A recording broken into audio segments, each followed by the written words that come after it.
नमस्कार दोस्तों। आज जो लेटेस्ट आंकड़ा सामने आया है कोरोना वायरस केसेस का भारत के अंदर, ये अभी तक का सबसे हाईएस्ट है। पिछले 24 घंटे में बताया जा रहा है कि 3.6 लाख, मतलब कि एक दिन के अंदर 3,60,000 नए केसेस हमें देखने को मिले हैं। यहां पर कई लोगों के द्वारा सवाल पूछा जा रहा है कि कब तक ये चलेगा, मतलब कि जो केसेस बढ़ते जा रहे हैं ये पीक कब आएगा। यहां पर इसको लेकर जो आईआईटी के साइंटिस्ट हैं उन्होंने एक मॉडल का यूज किया है जिसको बोला जा रहा है सूत्रा मॉडल, SUTRA। इस मॉडल के तहत उन्होंने प्रेडिक्शन लगाया है कि मिड में आते आते, मतलब अगले 15 से लेकर 18 दिन के बीच में हमारे देश के अंदर जो total number of active cases हैं ये 38 से लेकर 48 लाख तक पहुंच जाएगा। तो इसका मतलब क्या हुआ एग्जैक्टली? इसके अलावा यहां पर जो हर रोज नए केसेस आते हैं वो कब तक पीक पर जाता रहेगा, ये कब से कम होना स्टार्ट होगा, इस हर एक चीज को हम एनालिसिस करने की कोशिश करेंगे। चलिए आगे बढ़ते हैं। मैं हूं अंकित अग्रवाल और अपडेट के लिए आप मुझे फॉलो कर सकते हैं इंस्टाग्राम, फेसबुक और ट्विटर पर। मेरे लेक्चर की हर पीडीएफ आपको फेसबुक पर तो मिलेगी, प्लस साथ में आप मेरा टेलीग्राम चैनल ज्वाइन कर सकते हैं by searching Ankit Agarwal official. और जैसा कि आपको पता है यूपीएससी के एग्जाम्स आ रहे हैं, अगर आप अपनी प्रिपरेशन कर रहे हो इस साल, अगले साल जब भी, तो आप हमारे कोर्स को ज्वाइन कर सकते हैं जहां पर आपको कॉम्प्रिहेंसिव वे में स्टैटिक, करंट, हर एक चीज एक जगह उपलब्ध करा दिया जाता है। चलिए देखते हैं एग्जैक्टली यहां पर हुआ क्या है और हम क्यों इसके बारे में डिस्कस कर रहे हैं। तो आईआईटी के साइंटिस्ट हैं यहां पर जिन्होंने इसके बारे में स्टडी किया, उसको रिसर्च करने की कोशिश की और यह कहा कि जो एक्टिव केस है, अब आप समझो एक्टिव केस का मतलब क्या है। देखो हर रोज तो केस बढ़ते रहते हैं, आपको पता ही है। यहां पर जैसे अभी लेटेस्ट आंकड़ा आया है 3.6 लाख नए केसेस सामने आए हैं, लेकिन 3.6 लाख में से हो सकता है कि पहले के जो केसेस होंगे, टोटल नंबर ऑफ केसेस होंगे, उसमें बहुत सारे लोग ठीक हो गए हैं। तो अगर सपोज मैं मान के चलता हूं कि 3.6 लाख नए केस सामने आए हैं और 2 लाख लोग 24 घंटे में ठीक हो गए हैं, ठीक है, तो एक्चुअल में यहां पर इंक्रीज कितना हुआ? It is 1.6 lakh. तो ये 1.6 लाख क्या होता है, यहां पर ऐड होता जाता है। तो जो total number of active case हैं इस समय, मतलब भारत में कितने लोगों को इस समय कोरोना है, उसको हम एक्टिव केस कहेंगे। तो इस समय आप देख सकते हो करीब 28 से लेकर 29 लाख के आसपास यह आंकड़ा आपको देखने को मिलेगा। और यहां पर जो टोटल नंबर ऑफ डेथ है ये तो आपको लगातार बढ़ते ही जाएगा। ये करीब 1,97,000 ये ऑलरेडी क्रॉस हो चुका है इसको भी, और करीब 2 लाख के आसपास आप कह सकते हो कि यहां पर अभी तक कोरोना वायरस की वजह से भारत के अंदर मृत्यु हो गई है। तो आप समझने की कोशिश करिए, ये जो एक्टिव केस आपको यहां पर दिख रहा है 28 लाख, 29 लाख,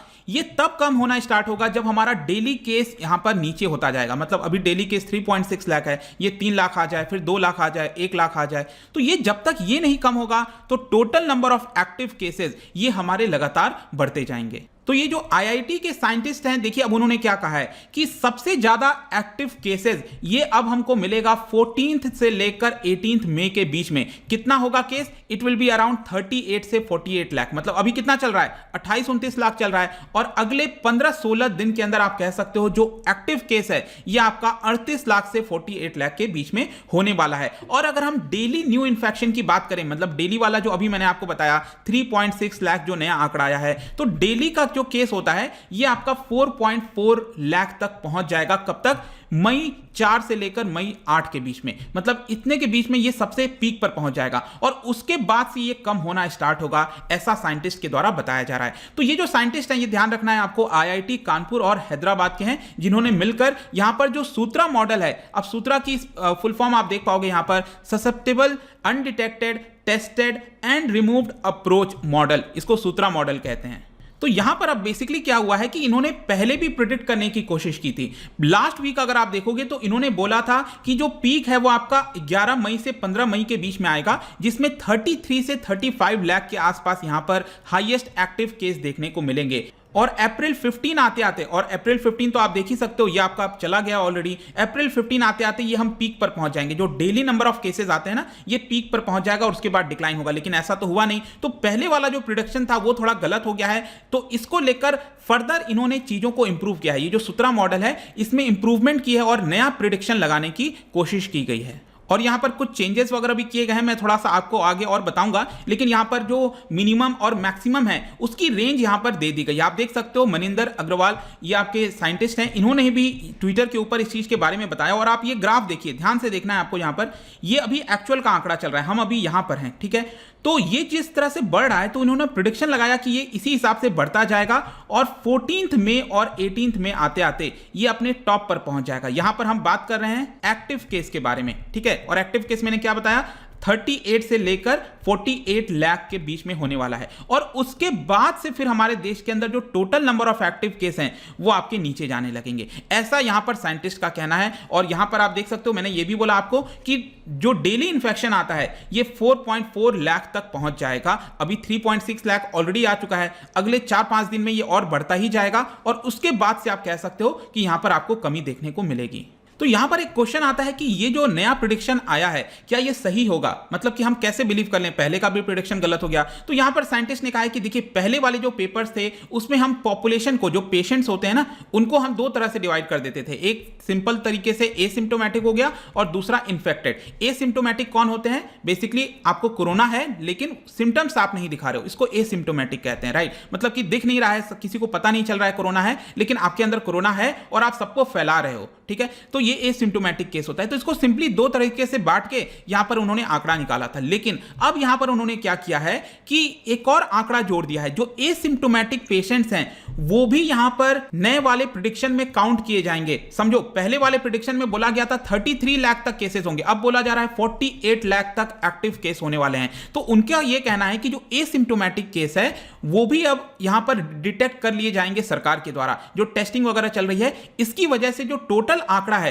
वो आपको ज्यादा देखने को मिलेगा। और बेसिकली उन्होंने कहा है कि ये जो सूत्रा मॉडल है इसके अंदर हमने 3 पैरामीटर्स के ऊपर ध्यान दिया है। एक पैरामीटर यहां पर बीटा मॉडल इन्होंने कहा है। इसका सिंपल अर्थ ये हुआ कि एक पर्सन और कितने लोगों को यहां पर कोरोना फैलाता है। मतलब आपने सुना होगा ना, ये आर नॉट वैल्यू, ये वही चीज है। मतलब एक पर्सन है, क्या वो 3 लोगों को, 4 लोगों को, 5 लोगों को कितना एवरेज में और कोरोना फैलाता है, फिर ये लोग कितने लोगों को फैलाते हैं, इसी को कहते हैं आर नॉट वैल्यू। तो ये यहां पर एक पैरामीटर है। दूसरा पैरामीटर उन्होंने ये देखा है कि हमारी जो पॉपुलेशन है वो कितना एक्सपोजर लेवल कितना है। जैसे कि आपने देखा होगा भारत के अंदर लोग अभी तो क्या है, बहुत ज्यादा फॉलो नहीं कर रहे थे रूल्स एंड रेगुलेशंस, जो स्टैंडर्ड ऑपरेटिंग प्रोसीजर है, मास्क नहीं लगाना, तो एक्सपोजर ज्यादा बढ़ जाता है। तो इस चीज को उन्होंने पैरामीटर के तौर पर लिया और यहां पर डिटेक्टेड और अनडिटेक्टेड केस का जो रेशियो है उसको लिया। तो इतना ज्यादा डिटेल में नहीं, लेकिन आई होप कि आपको समझ में आ गया होगा कि एक कॉम्प्लेक्स स्ट्रक्चर के माध्यम से, ये मॉडल के माध्यम से इन्होंने फाइंड आउट किया और कहा है कि अब ये वाला प्रेडिक्शन होने वाला है।